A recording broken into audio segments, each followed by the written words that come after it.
I'm Sari Laine from Sitra. I've been working there the last 5.5 years, trying to inspire Finns to do more sustainable actions and choices. And we've done about 60 experiments during that time. And all that I'm talking, following, is kind of the learnings from those experiments. My background is really in, like Katja said, in business consulting. I've been an advertising agency. In 2013, we did this redesigning office life with Saku Tuominen and bunch.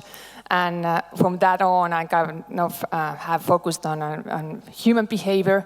Then we moved to London, and then I studied in Cambridge the sustainability. And then in Sitra, I could kind of combine those two. All right, let's go. So we talk about what is sustainable life, are we ready to live sustainably, and how to make the change. We have these 3 ongoing crises going on. Of course, they're a bit different all, but they're also interlinked together. And they are already affecting our ways of life. We need to act right now, otherwise they will determine our future more and more. On the following slides, I will concentrate on more of the climate change, because there we have this easy metric, carbon footprint and CO2 emissions. But for example, for biodiversity loss, we really don't have a good metric yet to kind of explain that how my daily actions affects it. 2018, IPCC published the report that we really should stay under 1.5 degree warming limit. And what does that mean? What does that mean then? Well, it means that we have about 10 years' time. Remaining carbon budget in 2018 was 420 gigatons of CO2 emissions. If we think that the current global emissions are about 42 gigatons of CO2 emissions, fairly easy math, it's 10 years' time. We have a lot of these different kind of reports where we go through this sector by sector. So what should sector do in order to halve their carbon emissions in the next decade? We have like this exponential climate action report, which is actually really good, and it gives you clear measurements how the emissions should be lowered by sector and sector, and also it gives the solutions how to do it. But at the same time, when you look at these reports, you kind of get this feeling that, so I'm just this normal person, what should I do? What is my role in this picture? So we did this, we've been kind of all the time concentrating on the human level. And we really have together a huge potential to make a change. Household emissions in Finland are about 66% of Finland's consumption-based greenhouse gas emissions. 66% of our choices and actions.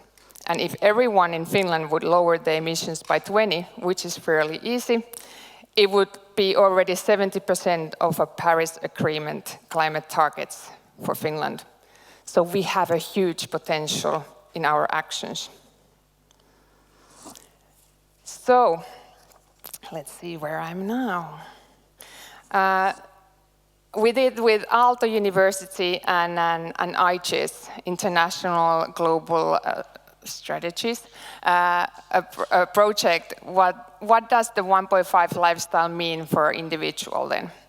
And we compared the average Finnish, Japanese, Chinese, Brazilian, and Indian person. And as you can see here, we Finns are leading this chart not in a good way. So our carbon emission footprint is about 10,000 kilograms per year, whereas Chinese and Indian is much more lower. These yellow graphs here, it shows you that what are the targets for 2030 and 2050 if we want to keep it, and when we want to keep it under 1.5 degrees.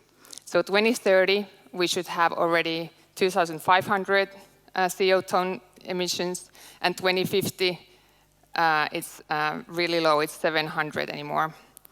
And if you think we have already updated version of this, and in Chinese at the moment it's already 5,000, and in Indian version it's already 3,000. So they are kind of developing their ways of life, and they're coming to the same stupid path that we have done.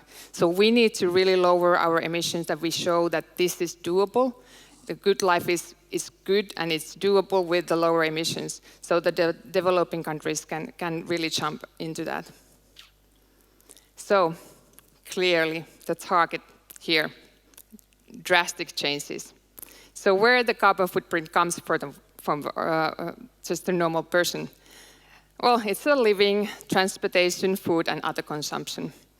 And with this picture, you can also see that where are the most impactful actions for you to take. So in the living, it's electricity change to renewables. In transportation, bike more, use more public transportation. Only thing that we need to say do less of is air traveling, because in Finland we really don't have a, well, train, but it takes a long time. But anyway, that's kind of you need to do less of. In a food, change for the more plant-based protein, vegetables, and in other consumption, it's really dispersed section, so it's hard to say there that what are the biggest impacts. When we talk about the change, the transformation has already begun. So we have a lifestyle test in Sitra's website. It kind of calculates the carbon footprint for you. And it's done already over 1 million times. So it's a clear sign that there is a lot of interest. Also, based on our surveys, 53% of Finns have deliberately reduced their consumption for environmental reasons. And also, in a Prime Minister Office website, there is this Commitment 2050 service where you can do a commitment, individual commitment to lower your emissions. And there, the average reduction is 30% of their personal carbon footprint. So it's not so hard to make the change. Also, we did this climate anxiety survey, a lot of surveys in Sitra. 80% feel that pursuing sustainable lifestyle, it kind of helps them to coping with the negative feelings. So the transformation is already there. So when we talk about the change, the behavior change, we need these 3 things when the individuals start to do their change.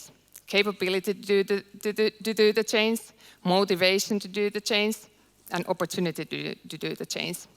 Those on the left side here, or right hand, yeah.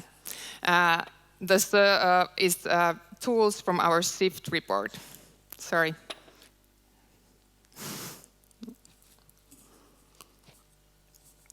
Tools from our SIFT report, which are kind of from the business perspective, how they can influence the human behavior. But remember, capability, motivation, opportunity. So, capability. This study is from Germany about a few years ago, when people were asked that, what is your belief that where is the biggest impact of your action to lower the carbon emissions? And 22% of people said, no more plastic bags.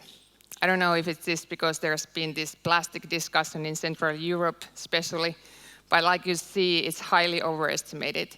The plastic is not a problem in the CO2 discussions. It's more of a, of course, a pollution problem, but not on a climate change CO2 problem. And then when people were asked, no more meat consumption, only 10% says that that is the solution. That has a big impact when it clearly does have a big impact. So we have this misunderstanding where the impact lies. So we clearly need more information about the perspective of the action, of the impactfulness of the action, and we need to come across on that information because there is a lot of information, but nobody's looking for it. So we need to come across on that information in the sports events, concerts, even in a shopping mall. Motivation was the second thing that you need for the behavior change. Some of us still think that the sustainability really sucks, kind of because we have this traditional way of communicating that you can't drive a car, you can eat the meat, you can't do anything, you just need to dig a hole and go there and don't do anything. So that's kind of it doesn't really inspire to make a changes towards the sustainable lifestyle. So we need to make it aspirational. What more we want. Our brains are wired the way that we need more. We are building the societies because we always need more. More of a biking, more of a vegetables. We need to say more of the things. Also, motivation. We are not motivated to do the ecological change. We are motivated maybe to live healthier, have a more energy, have a good performance in the work. We're motivated by those things, and that's how that full of self-help books are of those things. But we are not maybe motivated really to live ecologically. So we need to think what other motivations we can use. So we did a study again, and this is from 2021. What are the motivation factors of Finns for the sustainable lifestyle? And as you can see, there is the environmental friendliness as well, but it's a pretty small one. So we are motivated by our family. We want to live independent life. We want to have a little everyday choice. We are nurturing the local nature, and we are doing the small, smart actions. So kind of recycling or avoiding the food waste. But we are not really having a goal that we want to live environmentally friendly. Also, with these motivation factors, we came up with the 7 motivation profiles of Finns, and they differ between how sustainable the lifestyle is and how motivated they are doing the change. So is it the purposeful, is it the goal itself to live sustainably? And as you can see, there is the uncompromising eco-warrior, which is about 16% of Finns. So 2 out of 10 of us are living ecologically as a goal. And they are really thinking of everything. They want to all the time do better because they feel the anxiety already. But then we have a well-being and nature nurturer who has also kind of ecological motivations, but it's more of a well-being. They have combined that, okay, well-being of the nature is same as well-being of me, so there is the connection.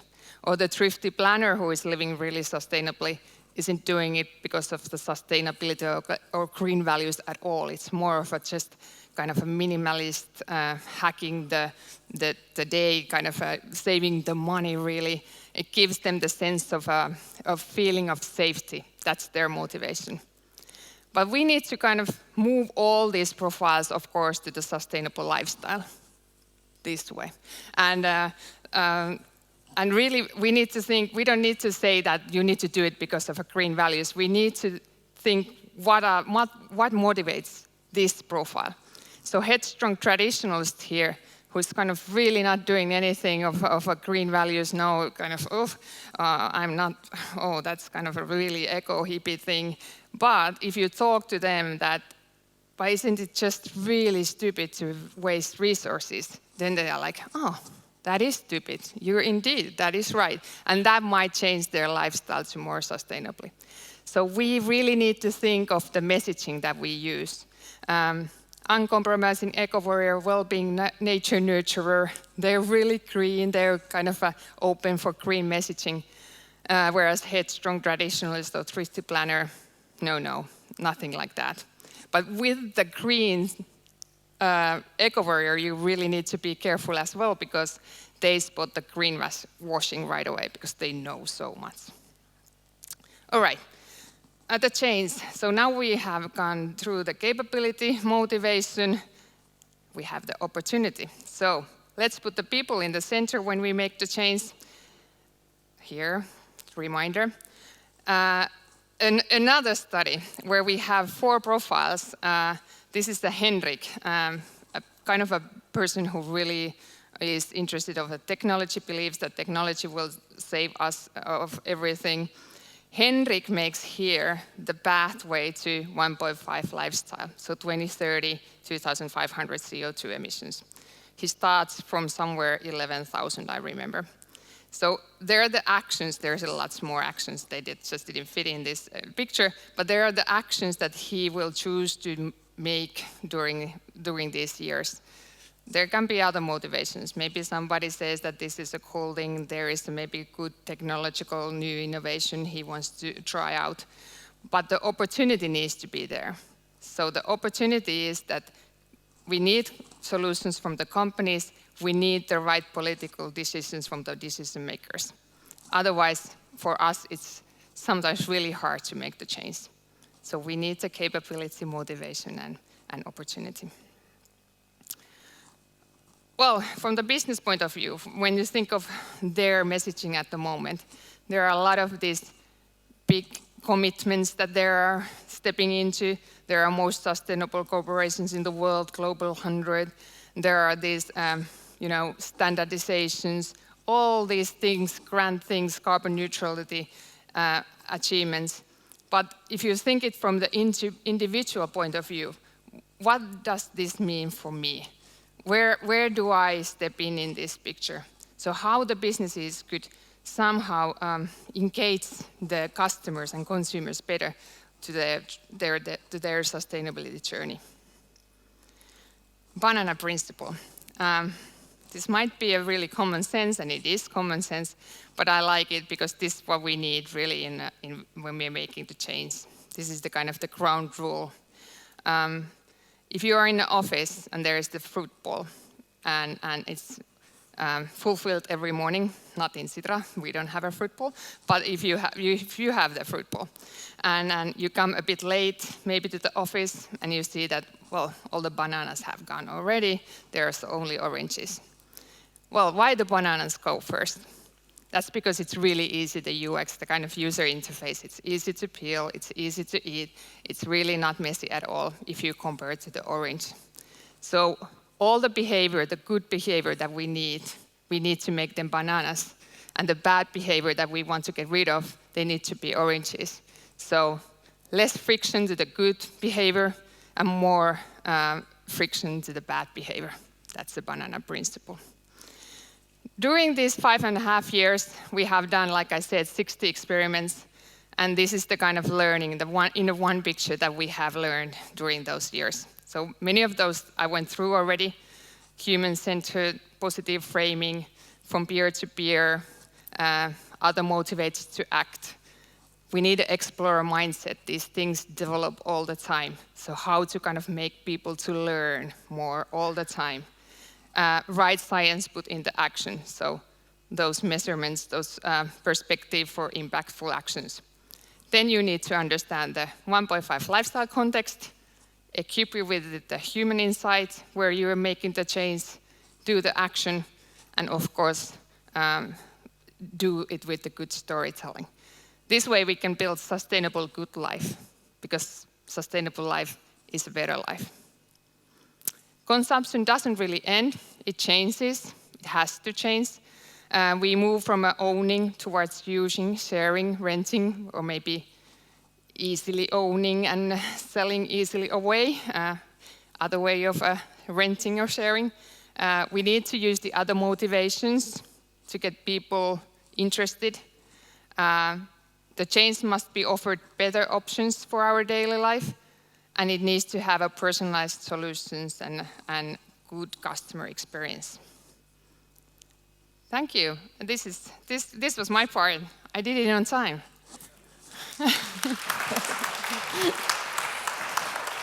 Thank you. That was wonderful. You're not allowed to run away yet. That was really good. That was great. Very interesting. Okay. We're going to open up the floor now for some questions. I believe we have some. Is there anybody in the audience who would like to ask a question directly to Sari? We have one in the background. We'll just wait a moment until we get the microphone there.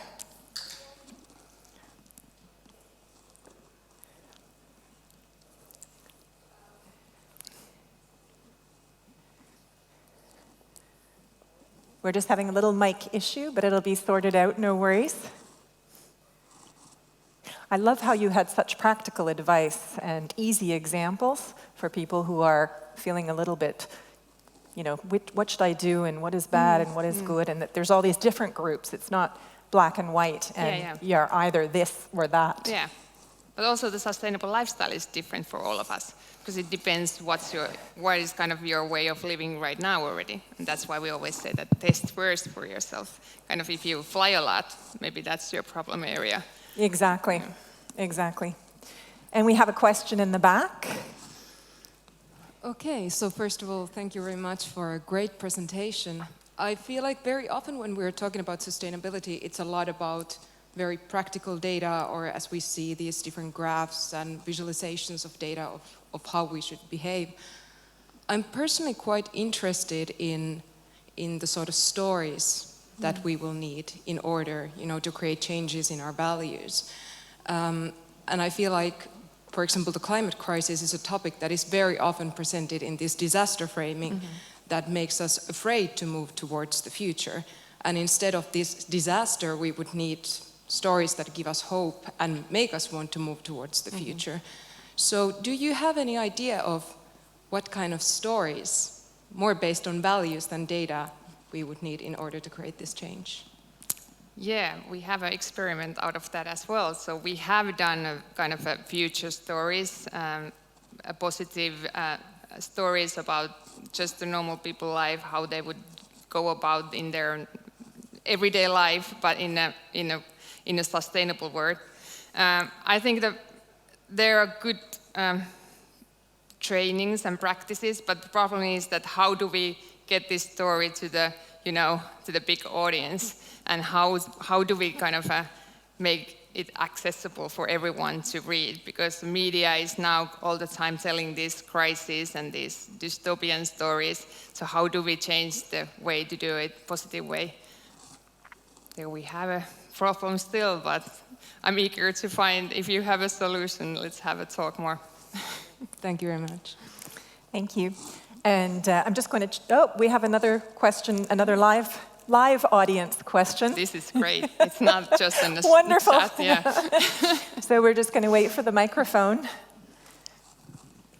Thank you, Sari. I've heard this presentation for the second time, and I'm learning constantly new topics about the. So thank you very much for that. In the very beginning of your presentation, you're referring that the like 60% of the consumer decisions are also kind of affecting to the, or is that have a role in terms of making decisions on sustainable choices and all that. But end of the day, what that then kind of suggests as well is that the shift of the responsibility is now shifted to the consumers, and then kind of giving a getaway jail cards to the companies as well. So, and then when you think about the consumer decisions and then how they make choices, so how can they make informed choices if there's no information available, or the information available is a bit of a mismatch? So any thought on that? Yeah, good question. The consumers are not to blame by themselves, but humans are, and we are all, all humans are consumers. The political decision maker is a person as well. But yeah, I don't think the information is the problem. We have a lot of information, and so we don't need really any more, research on that, on this point. But how to make it to the action?